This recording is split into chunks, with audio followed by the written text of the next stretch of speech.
one and all to Rolling with Story. This is a festive episode today. We'll be discussing many interesting things, among them playing online and playing in person, which is our favourites, and seeing what you think. Connor, I hope you're excited for this episode. I can see there's a lot of mirth on your face at the moment. Christmas cheer. There's some Christmas cheer. I'm feeling Christmassy. I think that's what that is. And we've got a guest today.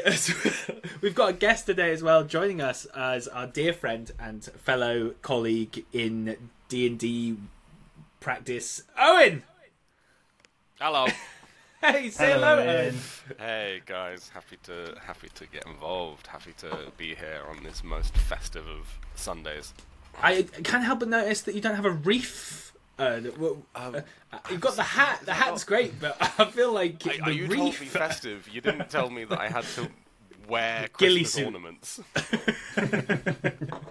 Amazing. So today's topic is going to be in-person versus online TTRPGs. So playing.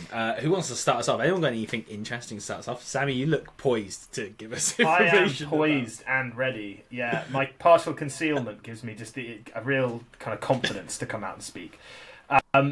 So I personally think there's merits to both. I think actually playing online has helped me a lot in that we all actually live quite far apart, relatively speaking, and it was always impossible for us to actually meet up. And play on them regularly. So playing online facilitated us staying in touch as friends and being able to play and explore the games that we wanted. Obviously, my statement right now is enhanced by my. It's just it's incredible. I feel like a little forest gnome is telling me about D&D through like a little keyhole in a woodland. Like, psst, kids, come here. Just peeled back a hole in the bush. You want to play some D&D? If you were to, my hand's cramping, so I'm going to put it down. That's my hand's cramping. Okay, I think that was fine. I think you kept that up for long enough, to be honest. I tried. Right. I think there's merits to both. I think there's seriously merits to both. You've got where to start though. So I think. What are the highlights of both for you guys? Let's start with Owen. Owen, our esteemed guest. Highlights of both in-person and online D&D. So I think the biggest highlight for in-person is it's just a great vibe. Just getting some snacks, being around the table, hanging out with each other and chatting. I think that you get an enormous amount of the pleasure of playing D&D just from that kind of in-person social connection. Online, you obviously have the ease of making it happen. I think that's really obvious. One that's slightly less obvious is that it becomes a lot easier to use battle maps.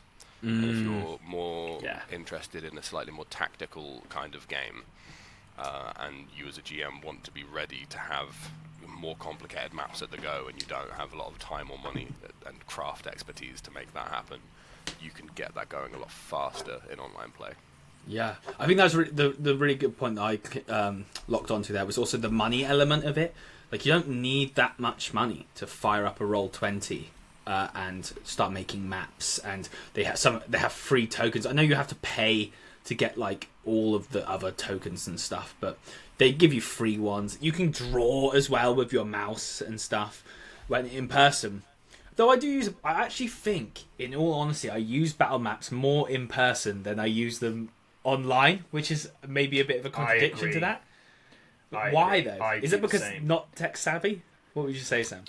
It's one extra input that just tips me over the edge. I find it hard to manage an online thing as well as the role playing, as well as the hit points, as well as the dice rolling. It's an extra thing. So what I've ended up doing is delegating to you, Connor, to like manage my battle map before when you've been playing in my game. Yeah. You go, I'll sort the Roll20, dude. You deal with the rest. Which has worked fine for me, but it adds strain on you. And so I think there's merit to it. I also think you can do very satisfying combat. Maybe you lose the tactical aspect you were talking about, Owen, which is a very valid point. But I think you can achieve a lot theatre of mind, which if people aren't aware of what that means, it's where you are imagining it, the dungeon master is describing it. There's no physical map per se, it's more a description of what's happening, which does mean some of the things like I'm 20 feet away become kind of a bit loose, but they still work, and I think you can do a very successful functioning game online without virtual tabletops and things like that. But there's merit to them. Owen, you said you're a tactical.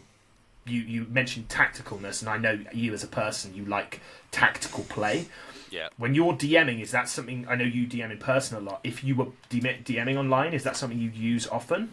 If it was the right group, I would absolutely lean into it. The campaign that I'm running now, just the suite of players that I've got for it, leans me away from that kind of like heavily tactically, crunchy kind of game.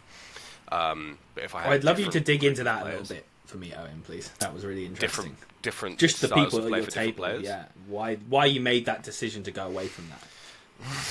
Because it's really important to tailor your game to the people that are at the table. You know real your friends. Talk only. Real talk. You know your friends. You know the people that you love and what they're going to enjoy, and I know, this is a game that I play with my partner, as you both are probably aware, I know that she would be thoroughly uninterested with hours of crunch and descriptions of our characters wading through blood and gore, and a more exploration-based, a more descriptive, magical romp in fairyland kind of vibe is going to just be a lot more appealing to different types of players. And I do think that you were talking about the difficulties that you have, Sam, in running a game online. I think things like Roll20 can really support you through that very well, if you can put in the prep time. Talking about getting access to like all of the tokens and stuff, you can very easily just find little images free online and upload them and use them. That's true. And then it's also incredibly easy, again, if you've got those kind of crunchy tactical players, you can set up each of the tokens to have its own like health pool. So you don't need to remember which of these figures I've got on the map is Goblin 3.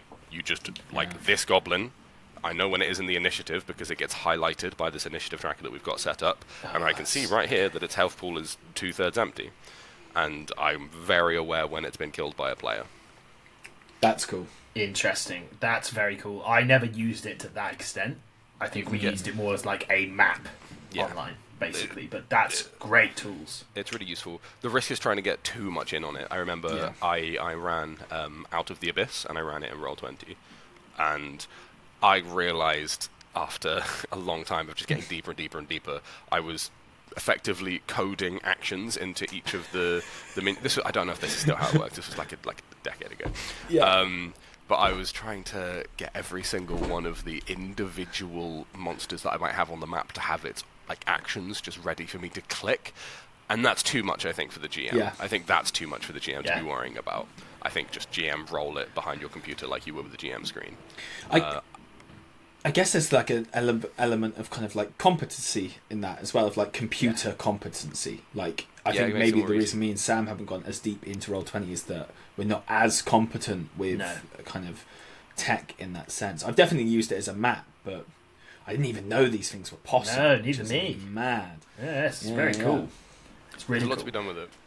Now, what you just said there, Owen, is you've done a really good pitch for online tabletops, Roll20, that sort of thing. And you said you chose for your. I know you play in person, don't you? I prefer it. Campaign. I do prefer and it. you prefer it. Can you? And actually, this is a kind of question to both of you. I'm going to go to Owen first, and then Connor will ask you the same thing. What do you enjoy the most, or what are the main benefits you think for in person? Again, just having a chat with your mates and just being able to hang around the table with each other. I think it facilitates easier roleplay as well. Yeah, I think, agree. And when I'm talking about roleplay, I'm talking about that very acty, in character, having conversations with each other. There's a moment that immediately pops out to me as something that I remember watching Connor do. This guy right here. When I was doing. I was like taking some of the other characters through what was going on. You and Will were just in the background. This is when you guys were in the village. Yes. And you were just in the background in jail. You'd managed to get yourselves locked up. And you were just chatting in jail, coming up with escape plans, just like having a good little joke and laugh about what you'd be doing. And it wasn't disruptive. I was able to roleplay with the majority of the other players. I think someone was off to the side just like watching between the two groups going, this is fucking crazy. Am I allowed to swear? Let's limit it. Let's limit it as much as possible, but I think it's okay. And you guys were just able to do that. That would have been incredibly disruptive online. Yes. Outside of, I don't know, jumping into a separate channel to have that little chat, which I think would have felt really forced. Yeah, it would have felt a little bit more, yeah. You couldn't have had that. There are things about just like in-person interaction that you cannot get online. Back to online, I think the big advantage is, it's easier to make playing happen. Yes. If someone's a bit sick and they're not willing to travel the 40 minutes or whatever it takes to get to your house, you can still do it. If someone's in Germany, you can still play with them. And again, just that ability to be more tactical with stuff like Roll20. The ability to have players' character sheets really simple. If you help your players with their character sheet on something like Roll20, you can just be like, okay, you want to attack, you can see the area where the attacks are, you just click the button. That is, yeah. You just click the button, it'll pop on the side. It's hit, cool, click that button, it'll roll the damage. You've got your spells, cool, click it. What does that spell do again? Could you just put it in the chat for me? Boom, it appears. Everyone at the table is immediately reading the spell at the same time, so we understand what it does. A lot of ease of play comes with online play. Interesting. Interesting. Now, Connor, I was gonna ask you the same question about what you like about in person, but I'm actually gonna throw a different question at you because it's just got me. What Owen said just got me thinking. Do you think tabletop role-playing games lose anything by there being a button to click and it doing it for you? Because I personally love the tactile rolling, and I always find dice rollers sad. It makes me feel sad because I feel like I've lost. There's like a feeling of it. It's kind of like the same as making a pasta sauce from scratch and buying a dolmio. do you know what I mean? I do. I would agree with you, I think, to an extent. I think that's because we come from a time of that, like the rolling and stuff. I think there might be times where people are just like, it's quicker. I want it to have more of a video game experience where I'm just... everything's done for me. I'm just saying stuff, and the game is, because if we talk about like the new kind of VR D&D stuff that's happening, where you literally sit around the table in the thing and you're just speaking. There's no way that I can't see in the foreseeable future that AI will be able to say, okay, I want to make a roll, an attack roll, please, and the AI will roll that attack roll for you and then just damage the monster already, and that whole element of the game will be taken out, and it will be like playing a video game. So. And maybe that will lose some of the magic of it. I think maybe it will. I like rolling dice when we're building our game. The whole thing we built around was rolling lots of dice. I think there is a love of rolling dice that is pretty deep within people. So, yeah, I don't know. For me, maybe. But also, as a DM, no. As a DM, I click buttons and I roll dice and I don't do it. As a player, I want to roll my dice. As a DM, I don't have time for that. That I agree with, I agree with. Yeah, absolutely right. And for online and in person, one of the things I was going to say, which was building on Owen's thing that he said with the kind of up the tables, massive positive for in person, but also depending on the game you want to play, distractions around the table. So being in person and everyone going, oh, we're going to pop to the shop, or we want to have a chat about our day, or we haven't seen each other in like 6 months, let's chat and stuff. When online, no one has a chance to do that, so we really are just there for D&D. So I find that in person, people there's more breaks, more chatting, there's more like catching up about life stuff. When online, I find I get more story told because people are literally just there to come play the story. So that's an interesting thing, I think, about the difference between them. Which I don't think neither of those is good or bad. I think they have their own merits to that. Do you know what I mean? There's just facets to it. What were you going to say, Owen, there? I was saying that brings us into talking about the disadvantages of the two. Yeah, that's true. Yeah. It's very true. I've got a big disadvantage that I see, I think, more often in online play. You can see it in in-person play, but I think it's easier to find in online play. That's the map trap. The map trap. I think that something seriously He always changes. has these cool little slogans for things all the time. Like, the map trap. God, no, here's what the map trap. Okay, so the map trap. I think that players' brains change when you put a map in front of them. Okay, yeah. I think that it significantly impacts the way that people view the game. I have a few examples. One, I semi-recently joined an online game that I'm just playing in for a couple of months, and I joined while they were chasing someone that they turned into. They were chasing a cult leader that they polymorphed into a monkey that was running through the catacombs underneath his cult base. And I think if there hadn't been a map preset, that would have been a time that the GM would have just flicked into some kind of like chase sequence. Yeah. And it would have been skill checks, and it would have been fast-paced. The GM ran through the turn order and revealed parts of the map and had the players just move through borderline empty graph paper with walls for about 20 minutes. Ooh. I think that that's an example of the map trap. He had a map, he was like, cool, let's use it. Yeah. And started moving people through that area. I think that was quite dull. I'm not afraid to take it off the map. I think that you should. I think it's just easier to fall into that trap online. Yes, I see what you mean. By that. Because that I'm here. It's there. All of the play has already been. We're all looking at this thing where our characters are, and so you just keep looking at that thing where those characters are, and you don't take it into what would be effectively theatre of the mind. Another version of the map trap. This was actually one in person play. I was in a game where we were being ambushed in a street by a load of monsters in this infested city that we were working through. And the GM said, place your characters on the map. You guys are coming from that direction. And so we all put ourselves at the edge of the map. We proceeded to get TPK'd. And I was thinking about it afterwards. It was because we couldn't retreat. Our characters had no reason in world not to be able to run away. But me, the squishy wizard at the back, I stood there, and realistically I should have cast a spell and then backed up 30 feet so that nothing could reach me within the turn. Instead, I just stood there, and so monsters were able to just pile on us, and we all just died. And that's another example of the way that maps change the way that players think about the game they're playing. And that's again, I think so interesting. Like the psychology of that. Like I'm up 100%. Against the map, I can't 100%. Move backwards, even though it's just a street. And you it makes it a combat encounter as well. It immediately makes it a combat encounter. Even if the GM had envisaged potentially it being resolved outside of conflict, once there's a map down, once there's figures on the map, it's a tactical board game. You know, it's wargaming. We're into D&D's wargaming. So that's how we take actions.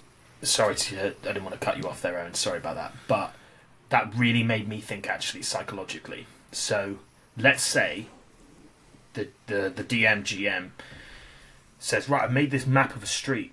You guys are just going to make your way through the street. You know there is a combat encounter coming because there's a map. So your hackles are up, aren't you? You're immediately looking at every corner. Every shopkeeper might have a knife. It completely changes the psychology of how you're actually approaching that situation, which realistically could be you wander down the street, there's 3 shopkeepers, who do you want to talk to? It immediately sets a precedent that is going to be a structured combat.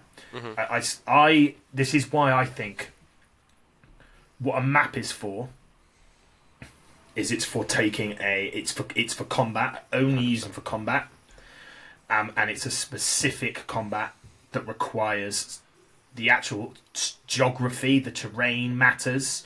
Maybe there's a boss that utilizes terrain, is teleporting around the map, those sorts of things. That feels really difficult, that you got stuck at the edge of the map. That's actually sounds tough. And it wasn't until after me sitting down, as I'm sure you're aware, that I would absolutely do at the end of a TPK. Yes, analyze. What did we do wrong? How could this have been prevented? And it was it. Of course. Yeah. That was it. It's really got to the point now, if I'm playing in person and the GM puts a map in front of us and I want to leave the map, I'm like, my character's 20 feet off the edge of the map. Smart. And the GM's going to be like, and then they're like, well, I mean, it is just more woodland, I suppose, why not? Yeah, off you go. Yeah, that is nuts. I haven't thought about that before, but I will now keep that in mind when DMing, that the maps have this kind of linear structure. They have a serious effect. And I agree with you again, Sammy, maps need to be there for a purpose. I'm personally a big fan of theatre of the mind. Yeah. but I do think that they really have a purpose, and it's when you've got an opportunity for tactical play. It's when you've got an opportunity for, there's enemies on different levels, when you've got opportunities for this area of the map explicitly is going to be dangerous, and they need to make it I need to make my players super aware of the fact that that area is going to be dangerous. Yeah. Now, what I like about this point, actually, talking about maps and what we've been selling is maps can be both limiting and really positive, is actually maps are applicable to both. I just recommend as a DM, if you're DMing or you're a player and you want some sort of tactical play, talk to your DM about maps, talk to your players about maps. Is that something you want to explore? You can do some really exciting stuff with that. I have a question. This is for both of you, but maybe we'll start with Owen and then I'll move to you, Sam. I want you guys to talk about maybe the pros and cons of role-playing, both in person and online. And how, maybe if one is harder, how you overcame the limitations of... So if online is harder to roleplay, which maybe it possibly is, how you overcame the limitations of that. Let's start with Owen. Sorry. A slip of the tongue. So, what was I going to say? You distracted me. Sorry, we're talking about role-playing. No, I know. Yeah, you got it? Online. I have a difficulty with online. This is actually one, again, from a online session I ran through COVID. And this came out of my partner, who, again, is very little experience with role-playing. And the difficulty that she found was jumping in, knowing when to jump in. She found that a lot harder in online play than in in-person play. We're all there. I've got some character threatening the party, and it says, blah, blah, blah, I'm going to shoot you if you don't do this or whatever. Which of the players then jumps in? When you're in person, you can all look at each other, and there's a lot more visual context cues to see that guy looks like he wants to jump in, and you give him the, yeah, go ahead kind of look. Whereas if you're all online, there's this kind of, I don't know when to, and then it's much more likely that two people at the same time are going to start talking, and then they go, I don't know which one of us is meant to be talking right now. I think that humans are very social animals, and we're a lot better at reading each other when we can see each other more than just a little face. You've also got to bear in mind... Pardon? Paralinguistics is what it's called. Facial expressions, body language, those sorts of things. Yeah. Which is 90% of our communication. Yeah, exactly. Massively important. Yeah. Cool. You also have to bear in mind, we don't do this when we play online. A lot of people don't play online with a video. Yeah. A lot of people don't play online. A lot of people feel uncomfortable with it, especially if they're slightly uncomfortable with just like Zoom screens. I know that a lot of people that have been forced to sit through a lot of Zoom meetings find it weird that they're just visible for hours, and that at any point during that time someone could look at them and could stare at them for 4 hours if they so wanted to. I stare at you, Owen, 4 hours. The whole I know. just so you know. That's why I always make sure I look really pretty before I come to this. Good. On fleek. Nice. Okay, so you want to ask me the same question then? Yeah, please. Yeah, and I've got some DM reply after you've both spoken. Okay, so how have I overcome kind of issues with the role? So I like role playing both scenarios in slightly different ways. So role playing, like Owen says, online is difficult because you have to seize the initiative all the time. You have to claim the spotlight. People can jump in at the same time. That could be awkward. But also, you can do things in a browser window that can be really useful. So we are very drama geek D&D players. We really are. That's what we're about. There's a lot of poems flinging out and speeches. And you can do some speech prep. If you know you're going to say something and you know that's coming, you can do a little bit of prep. You can find a nice synonym. Those sorts of things are useful online. And it's not... You can do that, do a synonym search when you're in person, but there will be the tapping of the keyboards and everyone knows you're looking something up. And that is in itself a slightly odd dynamic. In person, like you say, you get all of the paralinguistics, the body language. You can also tell who wants to be involved in that moment and who doesn't. Because there's nothing worse than calling someone out and spotlighting them, and then they actually don't want to be involved, and they kind of pile you off. And that is a kind of dud moment. you can read that so much easier in person physically, because you can see who is looking down at their notes, checking something, who is like completely razor focused, who looks poised to say something. Sometimes you can see someone's ready to be involved, and you can involve them by drawing them out, asking them a question. As a DM, that's useful. As a player, that's useful, to be able to view that. But as I said, I think there's merits to both. What were you going to say, Connor, from a DM's perspective, you said? What were you going to add? So mine from a DX perspective was for online play, because all of my campaigns have really been online. And I've had to do a lot of online roleplay. And one thing I would say for people who are online is that as a DM, you have a lot of power to help people RP, so it's really on you a lot of the time. Like when you have those joint things and people talk at the both time, you kind of have the power. Who doesn't talk more? Okay, Sam always gets loads to talk because he's really confident, but my player who isn't confident is trying to speak. I'll allow them to speak this time. You can be a bit of a jury in that way. And be like, okay, let them have a go. And also you can kind of foster those relationships a bit. If someone's like looking like they're going to speak and everyone else is focusing on their own stuff, you can go, wait a second, everybody, can you please, and bring them forward. So you can do a kind of bit of policing, though it is difficult and everyone's kind of, if people speak over each other, you have the power to kind of quieten the room and bring people forward so that they can get their time in the sun if they're not confident. Because I think confidence is a massive part of RPing online. You have to jump in, like Owen said and you said, Sam, you have to push yourself forward. So as a DM, you have the ability to pull people forward if they want to be there, but they don't have the courage to kind of come forward, I think. Yeah. So this is something I was thinking about when you said, Owen, about people play without video. That was actually me in your first campaign. Was really bizarre that they were playing in person and I was getting called in. So we were playing a hybrid, and my uni Wi-Fi was so bad, I was phone calling in, like literally phone calling, tariff off the wazoo. Yeah, like it was. Yeah, honestly, on speaker, in the centre of the table, honestly, on an iPad in the centre of the table, was we all played, and Sam was just listening. Yeah, with no video. Yeah, but what I loved about that is it was me in a room imagining what was happening. And that's what it was about. It was about me imagining what was happening. And I have some incredibly vivid memories from that. Wow. So many great moments of roleplay. So many relationships built with different characters.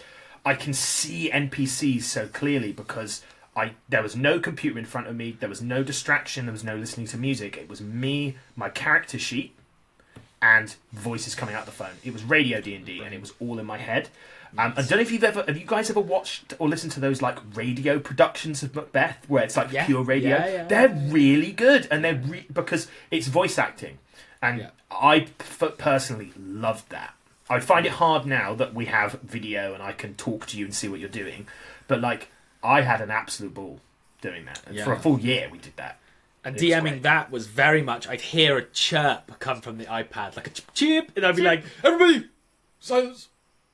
Sam, you have the floor, please. And then Sam would do it in his character, say like the most badass line, and then everyone would be like, "Whoa!" And we keep going. Oh, it was so good. So, awesome. Sam, are you advocating for no video? Everyone, pure radio silence, sit in a dark room. I'm saying it can work. It can work, man. It can. It's not easy, and also, I am somebody that has a very active imagination. I was very comfortable with my friendship group. I knew all of you guys really well. I knew that you wanted me to be there and wanted me to take part. Also, I am confident to roleplay. It would have been very difficult if you're a quiet person and you are by a technological disadvantage at that point. That is difficult. But I managed to make it work. We managed to make it work as a group. That's interesting. Tech reliability is a massive thing. Oh yeah, I don't know how we haven't talked about that already because my camera's been bugging out this whole time. Tech reliability, guys. Like there has been multiple times when we've played and someone's camera hasn't worked, or someone's microphone's broken, or the Wi-Fi has just cut out, or they've had a power cut, and we just lose someone half speech, and then we're like, oh, what do we do? Do we like keep going forward? They're like about to like talk to this army, and now like we're kind of stuck. Yeah, so that can be a massive drawback, I think. Massively online. Massively, yeah, and you don't have to worry about that in person, really. Like, you know, if you've met up, you're all there. It's all happening, isn't it? Yeah, I think that is a tough one. Also, like, even if things are working, if there's a massive disparity in how good the quality of people's equipment is, like, I've had the worst computer, or one of the worst, for like the entire time in the last 2 campaigns. So I'm always having processing issues with my computer, which is annoying. But my Wi-Fi's been just about okay enough that I can play. Whereas some of our friends, it's literally been like they lose half an episode because their Wi-Fi just cuts, and they're just like sat there going, "Oh right, or they I can't play D&D." They disappear, and then suddenly they're coming in on their phone, and the audio quality suddenly drops. 4G, the 4G hotspot, like, coming through like literally like an 8-bit pixel person. Yeah, horrendous. So funny. I think that I do have a big preference to in-person play. Yeah. I think that all of these things add up to me finding in-person play just far more enjoyable. I think that... Sorry, go on. The sessions that you've ran, Connor, in person, you say that you've got a lot of online experience. I do think that you're in person. I think I've explicitly remember telling you about this after some of your sessions in person. I've never been there in the moment with the things happening to my character online in the same way that I have in person. Yeah. Same for me, I think, when I'm playing. I think you really... Cause you're just there in the moment. The energy of the room's there as well, isn't it? Like you are picking up on all of that. But also in person is notoriously hard to schedule. Yep. You know, if you play online, you can easily get a play every week or every 2 weeks. In person is hard. I know when I book, so we do online until we get to like a moment that's really poignant, an end of a campaign, or like halfway through when there's a big boss or something like that, and then we all come together and play. Even booking those sessions, those ones where it's like come over once in 6 months to play, it's really hard. People still go like, can't do this weekend, can't do that weekend, I can do this weekend but I can't do that weekend, and like trying to get those people together, savage. Gets harder as you get older too. Yes. Yeah. If you're listening to this and you're 16, relish the regular in-person games. Yes, please do, because they were the days. They were the days. Not anymore. Yeah, because people just get older and they get more responsibilities and they can't do it as much. Which is why I think we made a transition onto online really fast. It's because we moved away from each other as well, so we spread out across the country, and then it was also people's time, money as well. When all you really need is a phone or a computer, one set of dice, you can log in, and hey presto, you're there. Yeah, you don't need to pay for travel. I think as well. This works for campaign 2, which we all played in, was happening during COVID, where we couldn't have physically seen each other, and it meant that we stayed in touch. Every week we played D&D for 4 hours every single week. Like rain or shine, lockdown or no lockdown, we were playing D&D. I know people in their personal lives that lost friends during COVID because of the just lack of contact. I know people that found it really hard to stay in touch with people and felt really isolated. Obviously, I can't speak for you guys, but I know in myself, I was spared a lot of loneliness and difficulty in my life by us being able to stay in contact and have the escapism. At that time, I was living in my now wife, at the time, girlfriend's house with her parents, and on a Sunday, they just had to listen to me pretend to be a wizard. Oh, look out! Draw your sword, fools! The prisoner was promised! I was in the exact same position. And me too. Me too, all of us just scaring the in-laws. Like... Yeah. I can't remember which of her parents it was, but my partner's mum, I think, just at some point was like, is he okay? Yeah. Because I'm really loud, and she always has a problem with this. I'll be playing just now we live in the same flat, and I'll just be playing, and she'll be out the corner of my eye. She'll just be like, silence! incredibly loud. But when I was at my partner's parents' house, that was the days of Frogram Sundal Anvil, and it was the loudest, most bombastic, Scottish accent dwarf. So once a week, they'd just have to they'd be downstairs trying to listen to the news, and they'd just in the background hear, "Alright, laddie, I'm going to be charged into combat now, throw my hammer." Just echoing down the stairs. It's fine for you guys. My in-laws got like, "Hey, know your name." What? You're PMing all the villains. Yeah, all the villains and like the dragons and like the vampires and stuff, and then it's just like, what is going on up there? Silent door, lights low, and just horrible noises coming. It's the silence as well. Pure silence. For like 5 minutes, and then suddenly, yeah, against the darkness, we ride. So good. It's so good. Yeah, check with your in-laws, people. If you're going to be playing D&D online or in person, check with your in-laws. Check the in-laws. The trick is to turn down the volume and increase your sensitivity. Yes. So that the people you're playing with can hear you when you're talking quite quietly. Although, so it's not loud in your ears, because if it's loud in your ears, you'll start being louder. There's something potentially creepier about whispered. Charge! Charge! Draw swords, brethren! Like, it's just, there's something a bit spooky about it. Why is Owen upstairs whispering to himself for 4.5 hours? Yes, open the chest. There might be treasure inside. That's good. Yeah. Well, guys, is there anything more? Any other like tips and tricks that you've got? I think we've talked about combat, talked about the tech reliability, we've talked about role playing, tools and resources, accessibility, and the atmosphere of playing.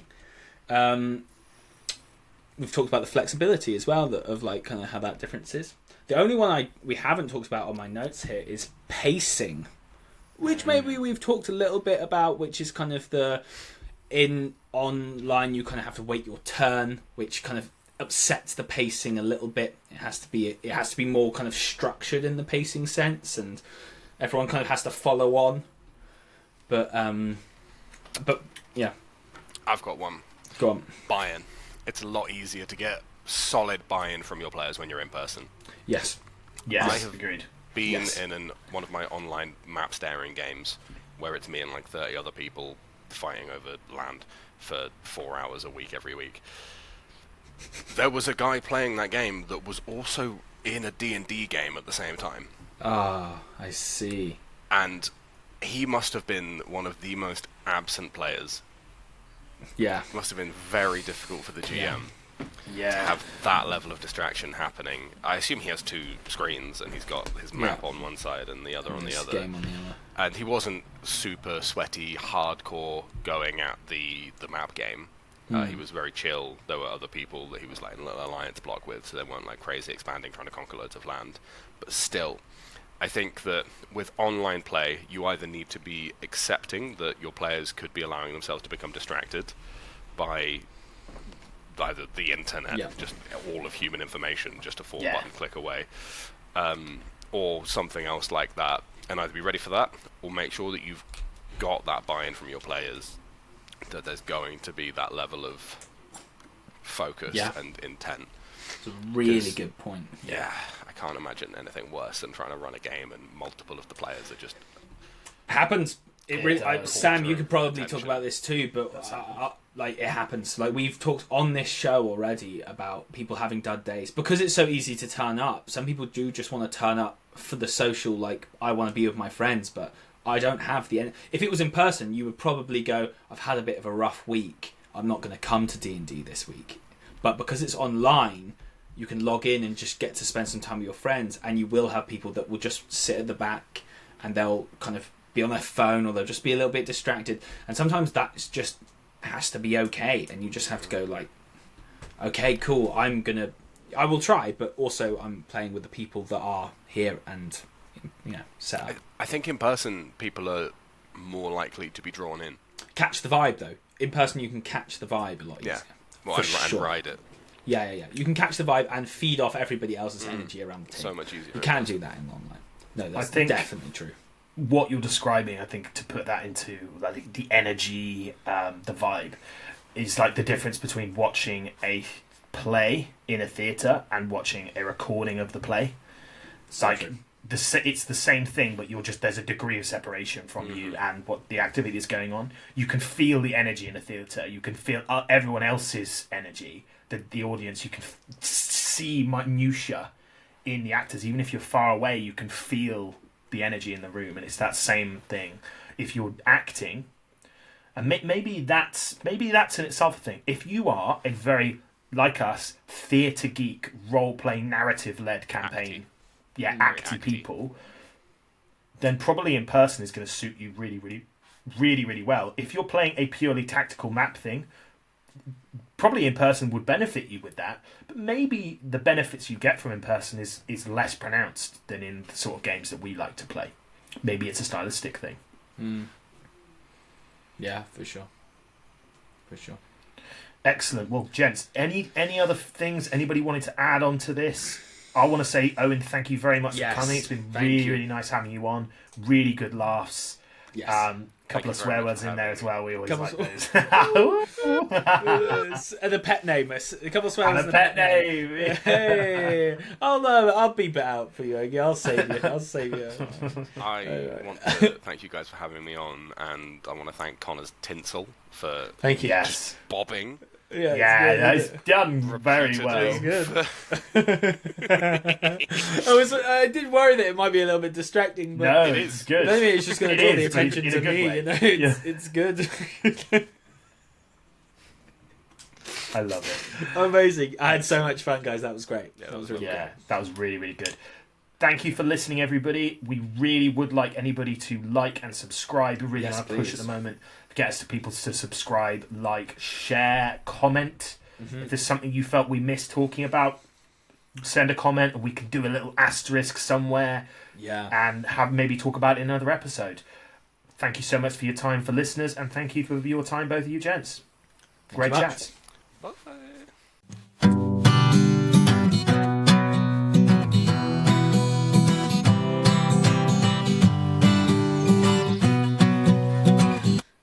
Okay, my camera's being terrible, man. Yeah. God. Nah. My camera is absolutely bugging out. So hard.